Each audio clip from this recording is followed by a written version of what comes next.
On this mini episode of Best Care with Bestmed Medical Scheme, the topic is sensitive.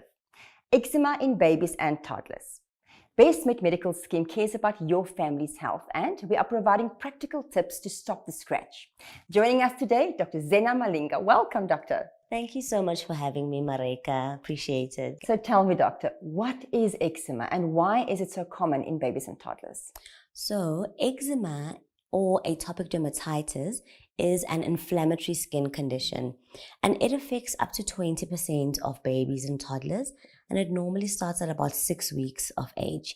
And it's characterized by dryness, redness, and inflammation in the skin. Why is managing eczema so important? So apart from the discomfort that the babies and the toddlers will feel, there's an immense itch. So it's important to manage eczema so that we relieve these children of the symptoms.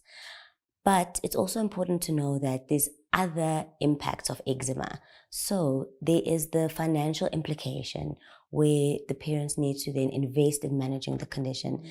There's also the discomforts, the loss of sleep. There's social stigma where some children get teased. So managing eczema needs to be approached holistically, and that's why it's so important. Can you give us some tips? How can parents manage eczema? So in terms of managing the eczema, the pillar really is repairing the skin barrier. So you want to moisturize the skin very well. You want to avoid using very hot water in the baths. You want to also avoid triggers. So certain fragrances, certain perfumes or irritants can make eczema worse. And then, of course, you want to keep the nails short because children tend to scratch, and the scratching can cause trauma to the skin and introduce infections. And of course, you want to consult. So consulting a pediatrician or a dermatologist where the eczema is severe. What about preventing itchiness and discomfort in babies who can't communicate their discomfort? So babies and younger infants, they can't communicate. They can't say, "Mom, my skin is itchy," or "Dad, this is sore." So you really want to look at the non-verbal cues. Are they uncomfortable? Are they wriggling in their cot? Are they losing any sleep? And then you want to look at their skin. You want to look if there's any dryness, there's cracking on the skin, if there's redness on their cheeks, their necks, their arms, and their legs, so that you can identify the signs of eczema early on. Doctor, tell us, what are the common signs and symptoms parents can look out for? So Marika, children who have eczema can have very dry skin. Their skin can be itchy. They can have a red or inflamed skin that is a bit bumpy.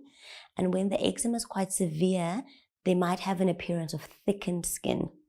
It's also important to look at the skin to see if there are any infections, like bacterial infections or fungal infections that can be a sign of eczema. What about food allergies? Are they related to eczema in babies? Food allergies are quite common in children with eczema. The food allergy doesn't necessarily cause eczema, but it can make the eczema worse or cause a flare. So the most common allergens are wheat, milk, shellfish, and nut allergies that we see in children. Thank you so much for clarifying that. Before we wrap up, any last advice or tips for eczema in babies and toddlers? So I would definitely just like to encourage parents who have children who struggle with eczema or atopic dermatitis. It can be a difficult condition to manage, but they need to know that they're not alone, that they need to consult healthcare professionals and get the help that they need. Thank you so much for your time, your expertise, and all the advice. We appreciate having you. It's my pleasure, Marika. Thank you. When it comes to your family's health, Bestmed Medical Scheme provides soothing solutions that are personally yours.